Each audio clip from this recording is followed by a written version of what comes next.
Welcome to Talking Kootenay Books. My name is Keith Powell, and I'm pleased to have a Nelson-based author and a writer with us today, Peter Bartl. Thank you for coming over to Cranbrook, and we appreciate you being our guest today. Peter, what book have you just recently published? Yes, the title of my book is The Modern Heritage of Nelson Architecture. Okay. That includes the architecture, the buildings of Art Deco, modernism, and mission revival, and all from the 20s into the 60s. I see, Peter. So modern architecture in Nelson.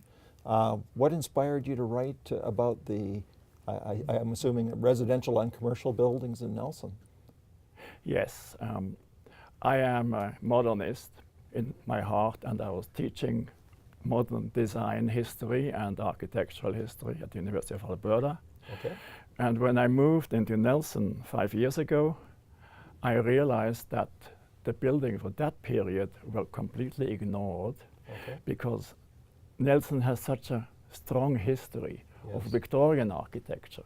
Okay. And everybody knew about Victorian architecture, but nobody knew about anything that happened after World War I. I see. So you saw that there was an opportunity to maybe educate or let people know about that era of architecture, is that right? Yes, Okay. and so I started with just photographing some buildings of that era, and thought we're going to have an exhibition Yes. at Touchstones. But then it grew, Okay. and it grew. And there was way too much for an exhibition, and I had to start with digging into the research, going to Touchstones in the archives and looking up dates and architects and that kind of thing.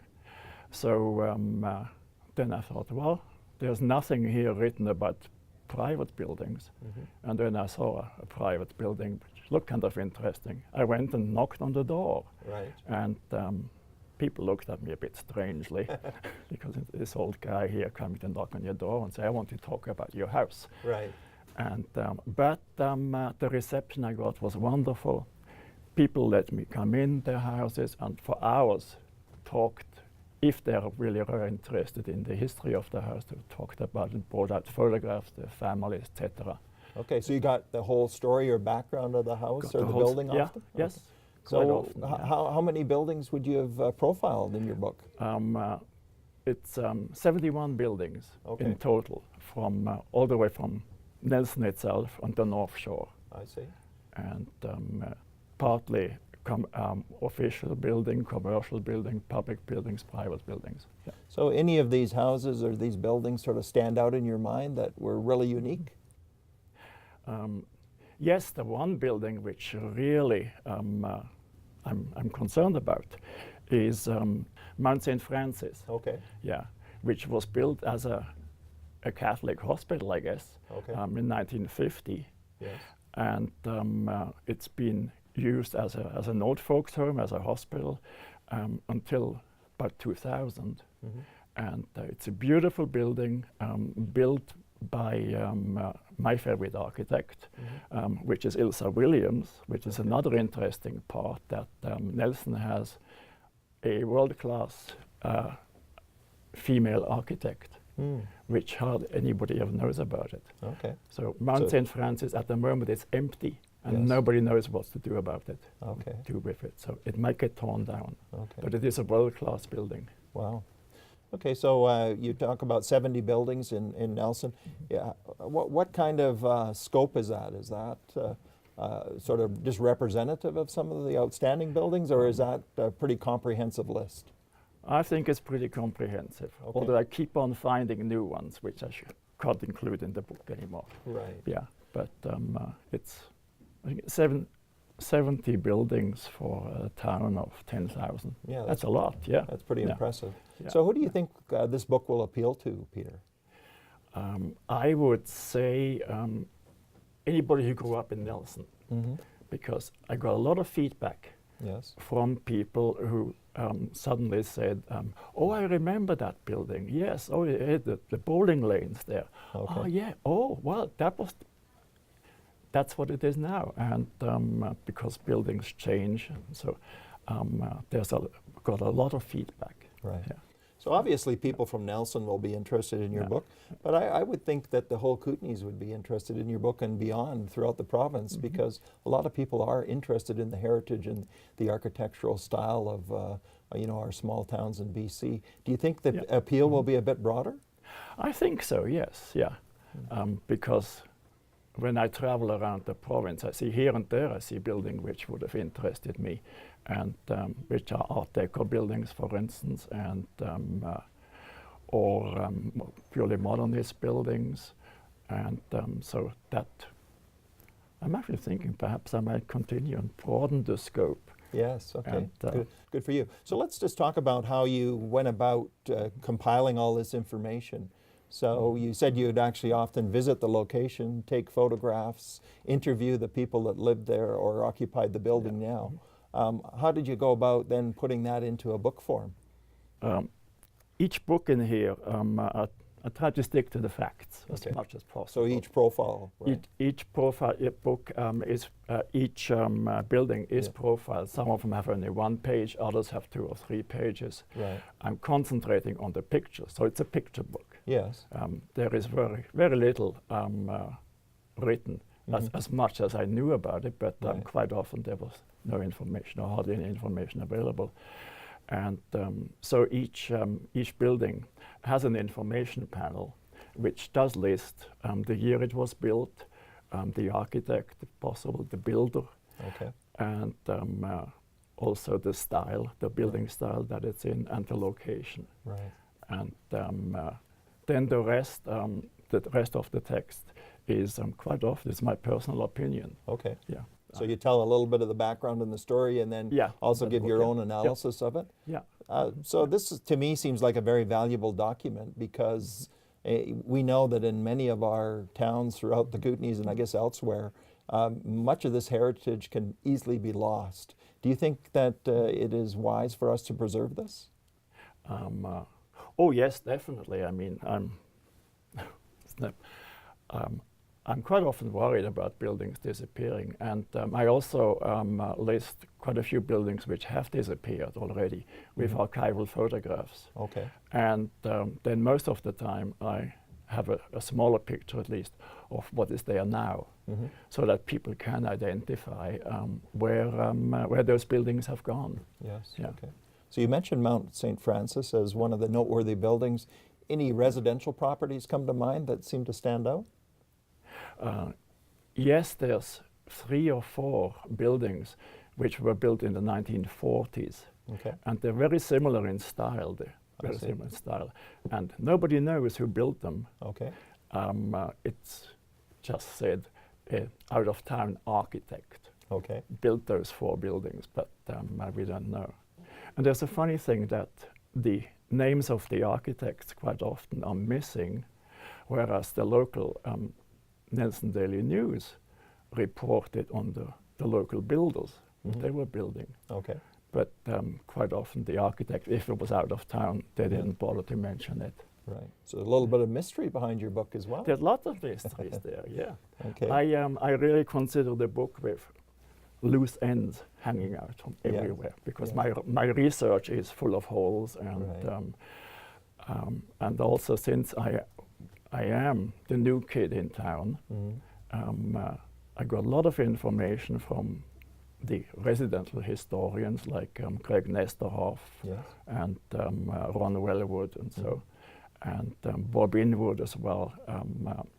They helped me a lot. Okay, good. And but I also find that ordinary people knew a lot good. about buildings. Yeah. Well, it really shows that every person, every building, everything has a story. So it's great that you've captured those stories and kept them, so that Nelson and the future generations can actually refer back to it and see the significant history that is contained in their city. How long did it take you to compile all this information? Oh, it's about 2.5 years. Okay. Yeah, 2.5 years. Yeah. Yeah, I consider it as a starting point, really. Right. Of I wanted to call at one point, I think, of calling it an inventory, or a survey. Right. And but then. Well, I've looked through I understand your book is just being published and it's coming out very soon. Yeah. But I've looked through part of it, and it would appear to me that it's more than an inventory. It sort of captures the essence of those buildings and tells a story. So well done, Peter. We appreciate you doing that. So just wrapping up, your book will be available locally throughout the Kootenays, and people can really dive into the architecture, the history of Nelson buildings. Congratulations. We appreciate you taking the time to be our guest on Talking Kootenay Books. Okay. Can I mention just one more thing? Yes, you can. This book is very much a co-production Okay. of Well, tell me about that. yes, my wife, Jane Merks, she has done all the practical stuff. Okay. She is my manager. I see. She is, she grounds me. I'm the dreamer here about architecture, but she does ground me. So it sounds like a team effort to put this book together. Very much so, yes. Yeah. Good. So you've both been working on it for 2.5 to 3 years? No, she came in at the end, really, just the last half year or so, yes. I see. But she designed the cover, for instance. Being also a designer, she designed the cover. I see. And did all the photoshopping, everything inside the books, yeah. Excellent. Peter, if someone wanted more information, how would they get a hold of you? Best way to get a hold of us would be by email. Okay. And the email is both our names. Okay. So that's Bartl, B-A-R-T-L, Merks, which is her name, M-E-R-K-S @shah.ca. Great.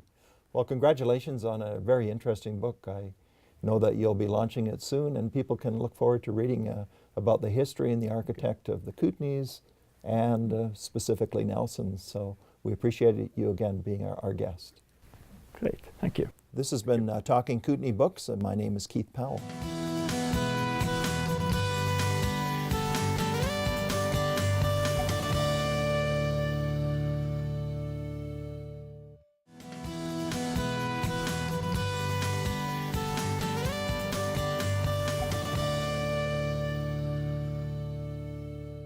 Welcome to Talking Kootenay Books. My name is Keith Powell. I'm your host.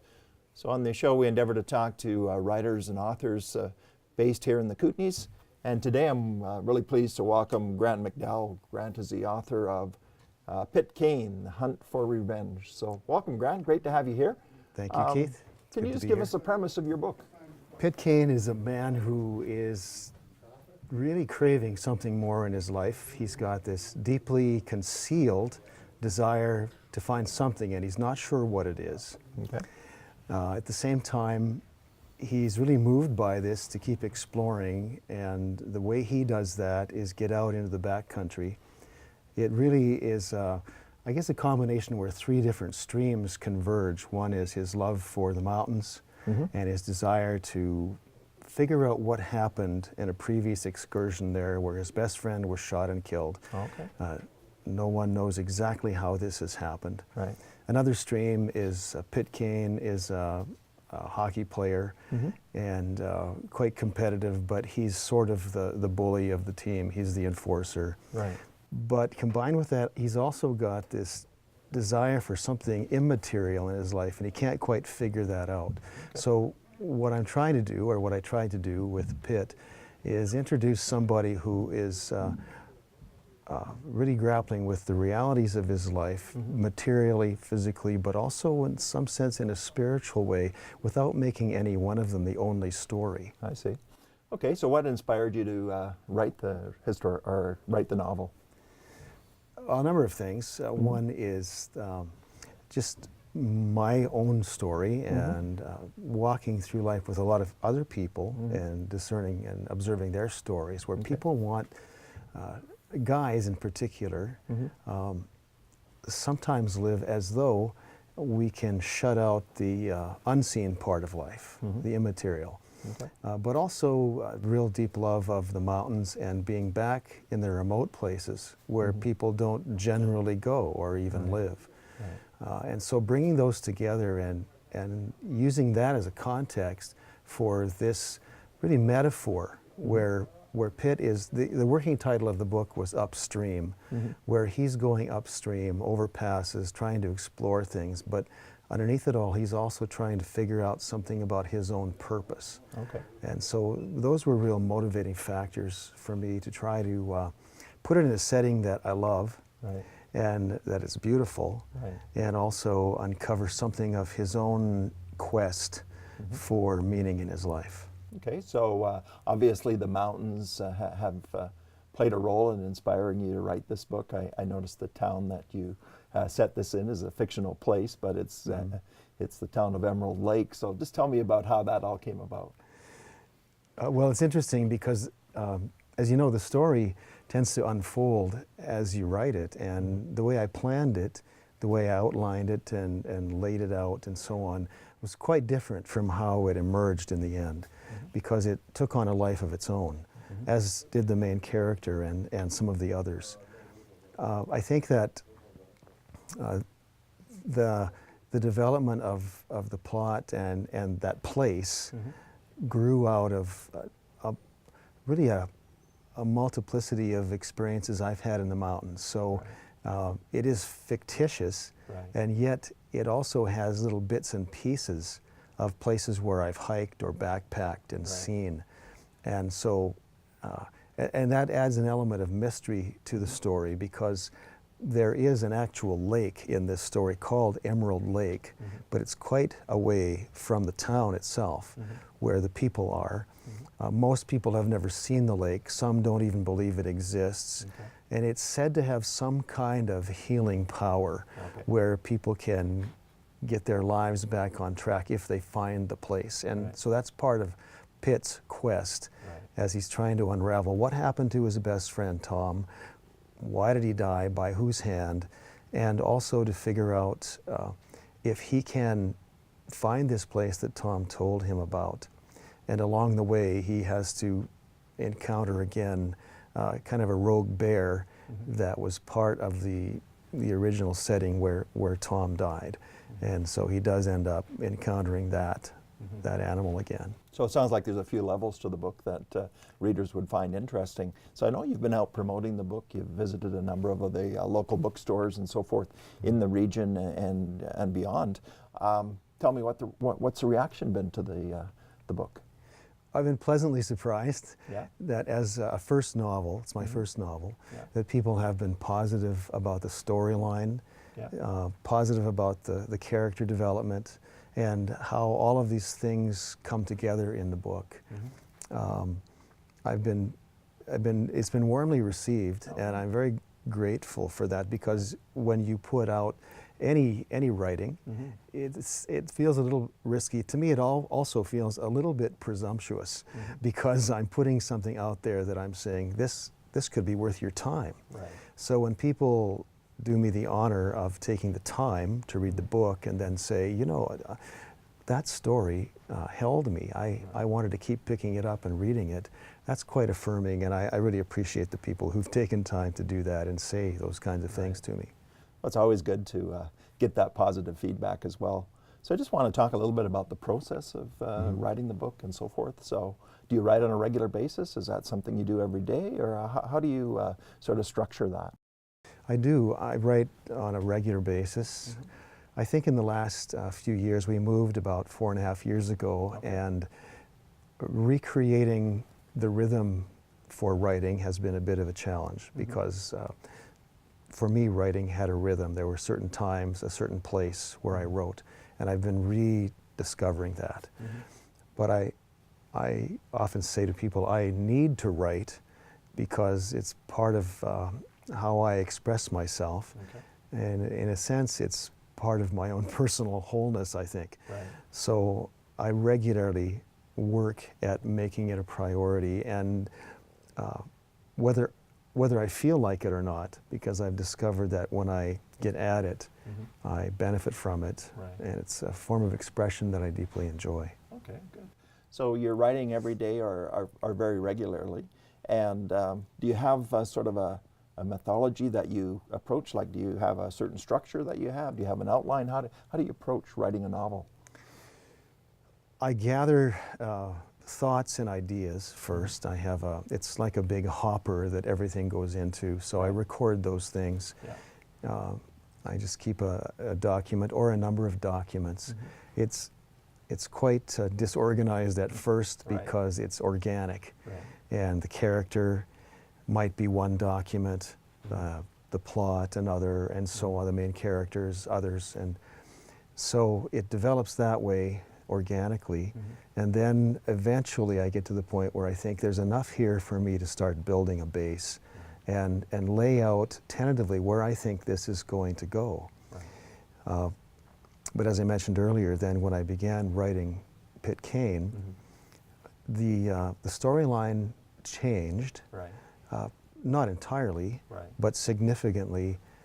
His name changed, his background changed, different things changed. So it was organic even in that part of the process. But in terms of the method, taking time on a regular basis to say I need to, and I will benefit from, and the story will get richer if I invest time into this, because it's very much a time investment. So talking about time, how long did this project take you? Probably 5 to 6 years from start to finish.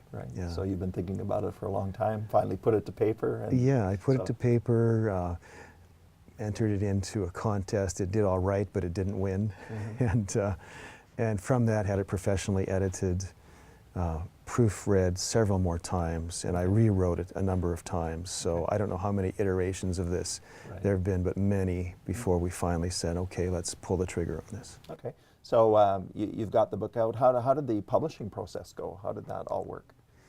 Well, I tried to contact various publishers and cultivate interest there, send what they required, and had some interest. One publisher was quite interested in pursuing it, but in the end it came down to dollars and fit, because the margins are thin. And so publishers usually have a fairly well-defined field of reference. And in the end, it just didn't fit for them, but they were positive about the project.